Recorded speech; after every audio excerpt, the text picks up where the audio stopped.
Coming up on this episode, I take a look at the biggest events in the gaming calendar, E3. John reminds us of the most embarrassing E3 moments. Like a terrible painting, it'd be adorable if children did it, but these were adults, and now we have to worry what's wrong with them. These people, who should probably have my job, discuss the power of hype, and Aoife and I use forbidden magic to predict the biggest announcements at E3 2015. Dragons! That's Videogame Nation, available on all major console and mobile platforms Q3 2016.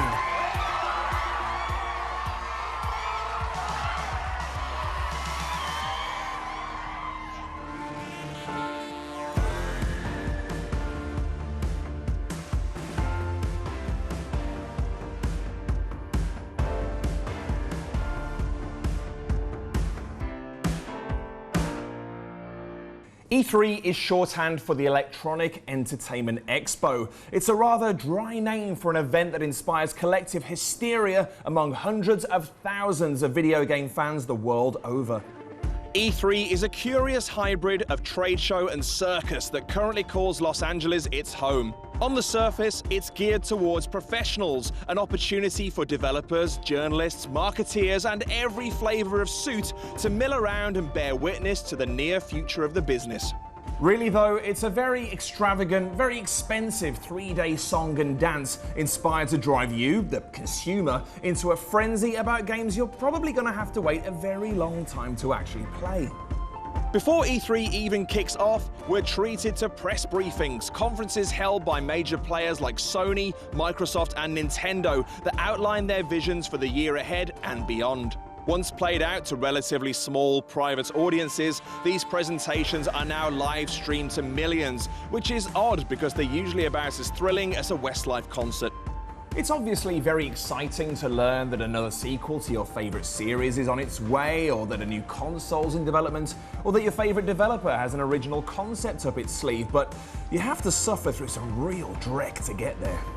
More often than not, these conferences are presided over by charmless executives, or worse, celebrities who've been drafted in to regurgitate scripts written by committee. They're weird, stilted occasions that we only tolerate because we might be rewarded with a 10-second glimpse of the new Halo. If I sound jaded, it's likely because this year marks my 10th visit, but the truth is, I still can't get enough of E3. Neither can these guys.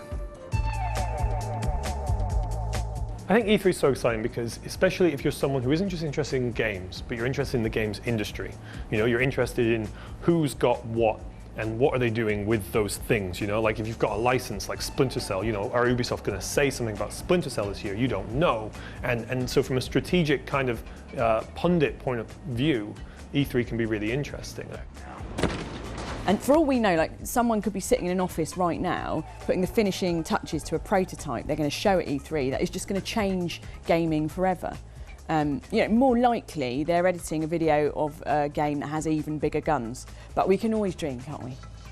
Every year I keep up with E3. I love it. It's ridiculously fun. I like the things that make it exciting are the like, oh, shock, surprise announcement you wasn't expecting. And they jump right in and you're like, oh, I didn't know they were making that game. I love that stuff.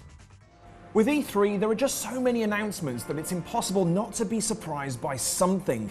E3 marks that moment that the nebulous swirl of rumors and leaks that preceded are blown away and replaced with nothing but hard facts.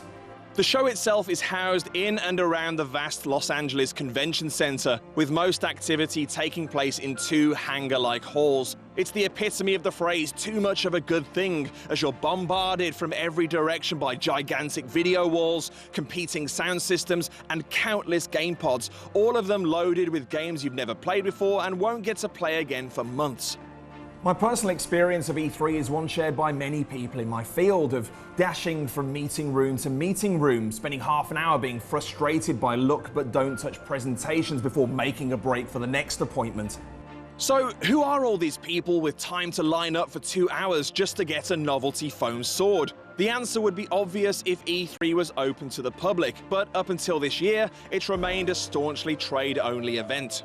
For E3 going forwards, its organisers have revealed that exhibitors are able to invite along 5,000 lucky fans between them, which suggests that E3 could one day be a fully public event like Germany's Gamescom, Japan's Tokyo Game Show, and the UK's EGX. There's no question that E3 needs to evolve, but I don't think more attendees is really the answer. So what is? I think E3 could be a bit more of a festival for like the community of gamers, because it's gone from being very much a sort of a press-led event to it's becoming more of a public event. You can see things like Nintendo Direct, where publishers are now they are showing off their new products directly to consumers and gamers. So we're going to have to see E3 transforming into something new over the next couple of years. In my head, it's become something a lot more. Like in my head, it's like the Super Bowl or the Oscars or WrestleMania. You know, it's not just a trade show. It's an event that should be the biggest date of the year for gaming. What is E4, isn't it? Has that been done? I don't know. Nintendo might be lagging behind the competition in many respects, but its decision to ditch live conferences in favour of its popular online Nintendo Direct presentations is a bold step forward. As gaming edges towards going fully digital, so too should E3. Why go to the expense of setting up gigantic temporary shrines to promote your new game when you could make them available as downloadable demos or eventually just stream them from the cloud? E3 has dabbled with downsizing before and it was pretty disastrous, but that was 7 years ago and things have moved on considerably since then. If it's to remain at the vanguard of gaming showcases, E3 needs to look inward at live streaming, at cloud gaming, at the resurgence of virtual reality, and exploit the very technologies it promotes to transform itself from an elitist celebration of excess to an inclusive celebration of gaming. Now, here's John with his top 5 most embarrassing moments in E3 history. Hello, television friends. High def, high five. E3, the gaming industry's event of events, where new products go to launch, bad ideas go to die, and an off day at the mic could live forever as an internet meme. Today I'm going to count down the top 5 E3 moments that were ruined by dodgy tech, poor planning, strange company policy, or that moment where your comedian is so zonked out they forget to bring something important. Where are my jokes?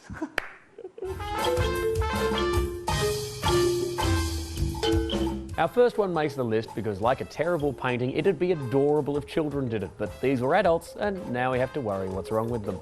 Take a group of Nintendo executives, the world's most adorable industry legend Shigeru Miyamoto, and a professional drummer wearing a floppy waistcoat. My nan used to have one of those and she used to flail uncontrollably too, but she wasn't demonstrating the Wii, she just had... you know where that's going. Now watch as they play their way through the most famous tune in gaming. Here's the Super Mario theme, courtesy of the Nintendo Executive Orchestra.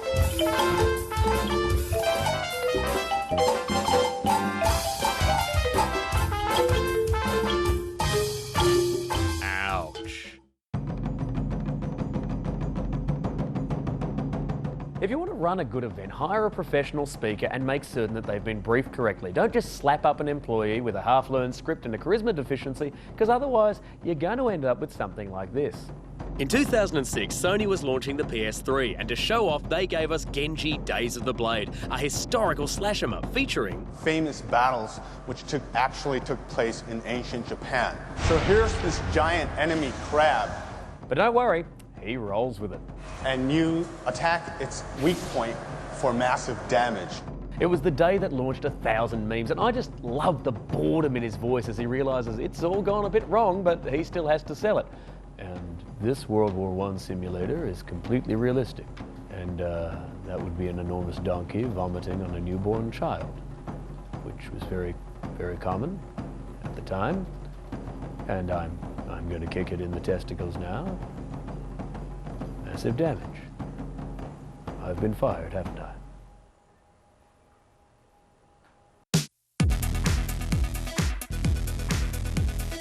The launch of the Xbox One was like the opening of the original Pokemon, where you pick a Pokemon and then your rival picks the one best suited to wrecking your Pokemon. At the 2013 launch of the Xbox One, Microsoft had some new ideas, and Sony countered them by not having any.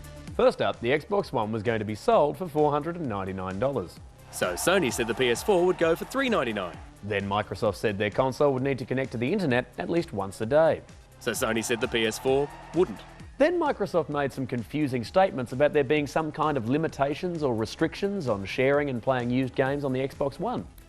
So Sony did this. This is how you share your games on PS4. Thanks. It's almost like they just said everything that they were going to say anyway, but some bonehead had just said something really stupid first. Amazing.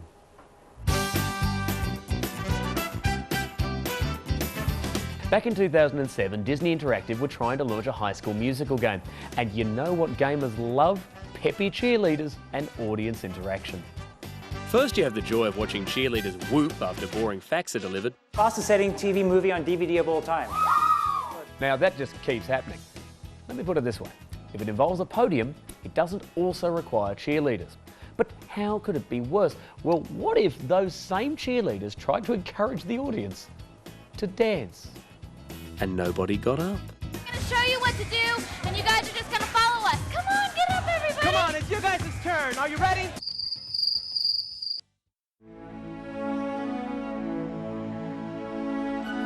Back with Nintendo, back with the Wii, and a popular children's story that I like to call The Little Controller That Couldn't.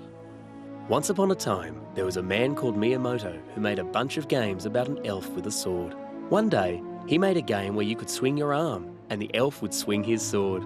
Unfortunately, an evil witch had cursed his controller, and no matter how much Miyamoto swung, the elf just wouldn't do what he was told.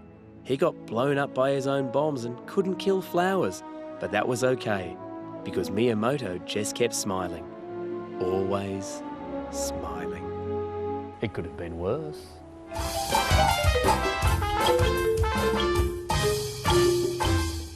Join us after the break for a mind-blowing second half that promises to push the boundaries of television and change your perception of the universe forever. Stop this. Stop this madness.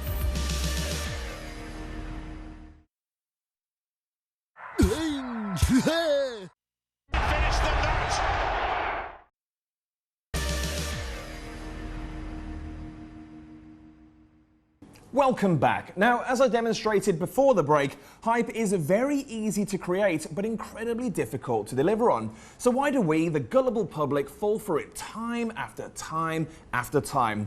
Allow what I guarantee is the greatest collection of gaming minds ever assembled to explain. You won't believe what happens next.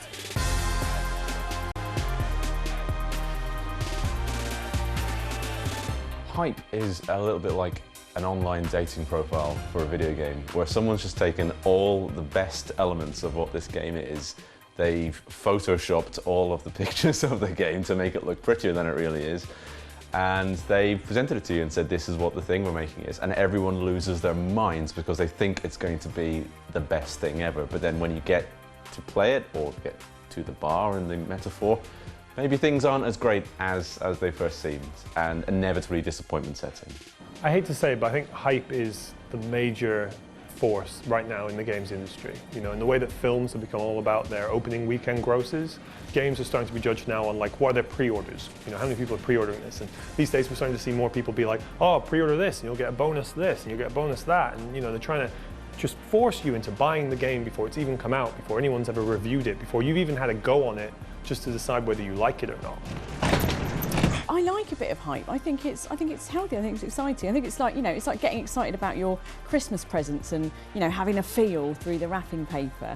Although, of course, with games, quite often you wake up on Christmas morning, now you need to be told your presents have been delayed and it's going to be another 6 months. It's depressing, really, isn't it? Because the answer is sales, isn't it? The hype exists to get us more and more excited, so that in the build-up to it, we all convince ourselves we've got to have the games. It's, you know, having said that, I'm like everyone else in that the moment I see that there's new information about a game that I'm excited about, I rush straight for it. But sometimes it just feels like it all exists just to convince us to pre-order another £100 box set with some shonky plastic figurine and an exclusive pair of DLC socks you can wear in game. The problem with hype is, as like many things, it's kind of about money. Hyping people about a game is all about trying to get people to pre-order it. So in the end, it's about trying to get people to spend money on something that they haven't played yet, don't really know what it's going to be like. So if they've managed to keep that hype machine going they can sell an awful lot of pre-orders before anybody notices the game isn't like actually that good. So you should just not buy pre-orders, really. Stop this madness. I think the video game I was most excited about ever was Star Wars The Phantom Menace on the PS1. You know, it was so exciting as a Star Wars fan, this massive event, and Star Wars is back and it's just going to be brilliant, and there's going to be lightsabers and Obi-Wan Kenobi, and it's just going to be fantastic, and the game's just going to be so great. And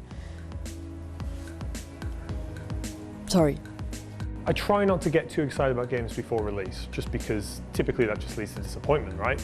But Grand Theft Auto 5, every single trailer that dropped for that, I was there. And when I actually got it, what's funny is that it's one of the few games that actually kind of did live up to the hype. It did every single thing that it said it could do and set out to do, which very few games actually manage. The game I was most excited for pre-release, and I know this, it came out on the 8th of March, and it was Metal Gear Solid 2. Oh mate, that's mine. Is it? It is, It's Metal the Gear same Solid one. 2. Metal Gear Solid 2. Because Metal Gear Solid was so amazing. Yes. And then when we saw the screenshots of Metal Gear Solid 2 in the magazines, and it looked incredible. Did you play the demo? I did indeed. And it was in Japanese. Yep. My parents got it for me early, and then they put it up on the mantelpiece, and I got home. I still had to pay for it. They were like, you know, you still got to put the money in. But I got home and it's just sat there on the mantelpiece, and I was like, oh my God. And they were like, you can have this when you clean your room. Oh. You've never seen a cleaner room. Yeah, it was amazing. It was beautiful. I hoovered everything. I went crazy. And then right on Metal Gear Solid 2. Loved it. The game I was most hyped for, and I was hyped for it for a very long time, was Duke Nukem Forever. It was a game that was so hyped, and it was a total flop. It was an absolutely terrible game, which is why I don't feel excitement for anything anymore. Hey, glad to see you, Duke. Very wisely, I pre-ordered online Mario Kart 8, and then I was out of the house every day for 3 days when the courier turned up with it, so I didn't get to play it anyway.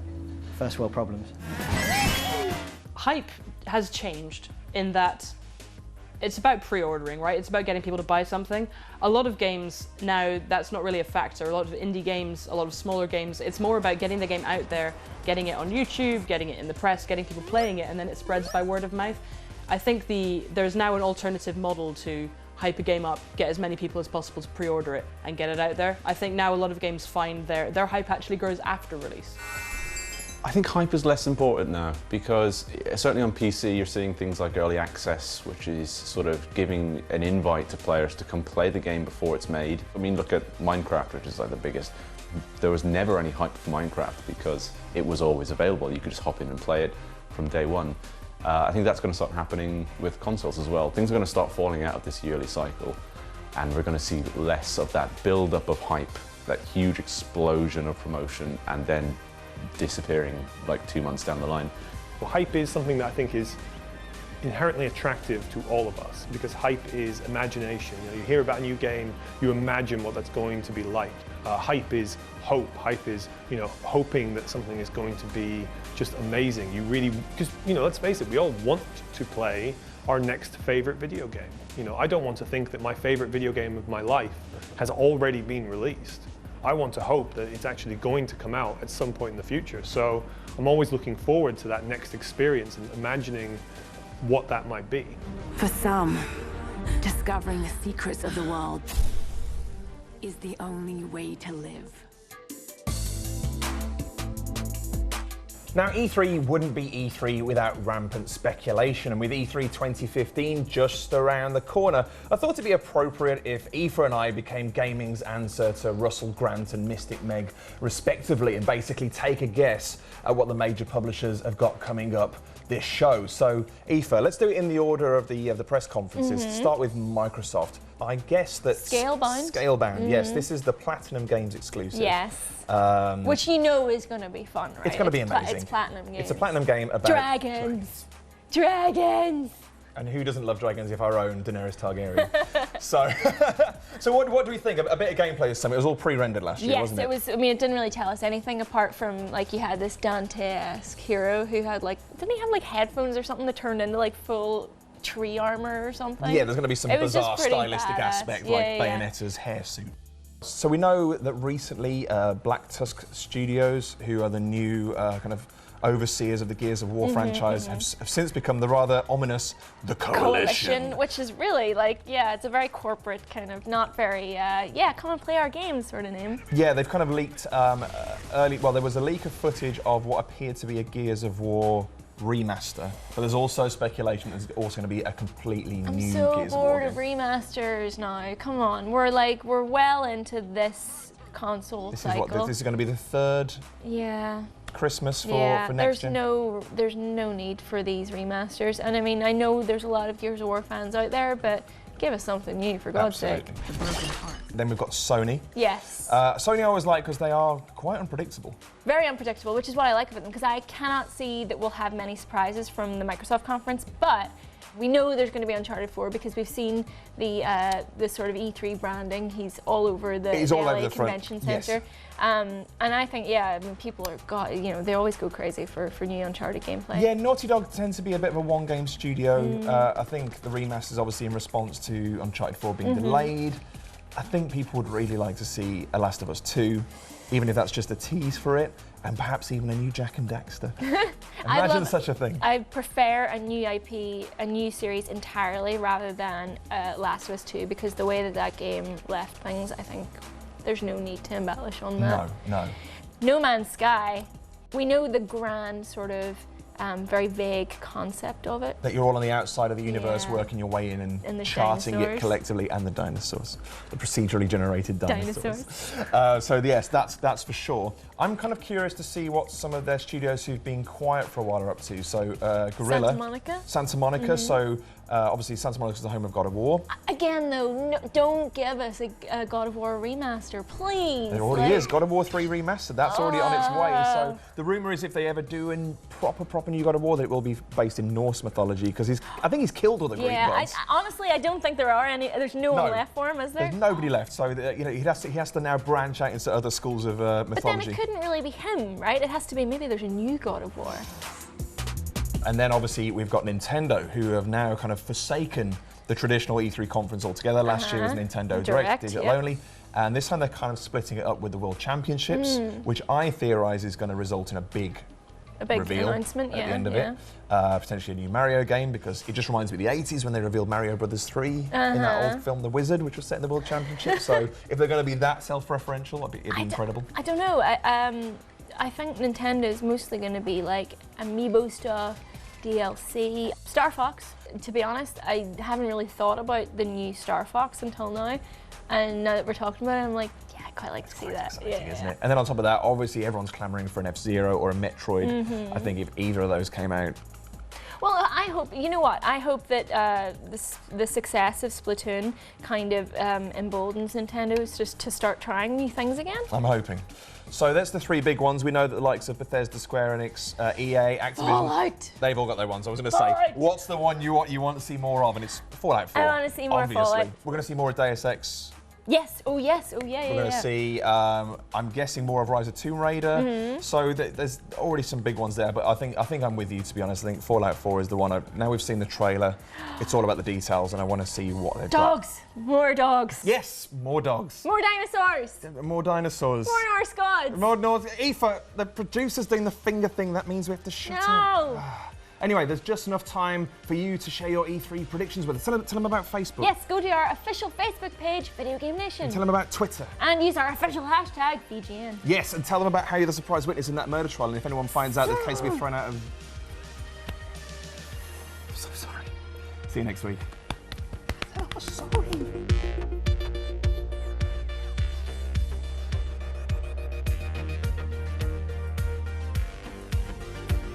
Would you be the dartsy one or the answering questionsy one? It's back-to-back bullseye, tonight from 8 on Challenge.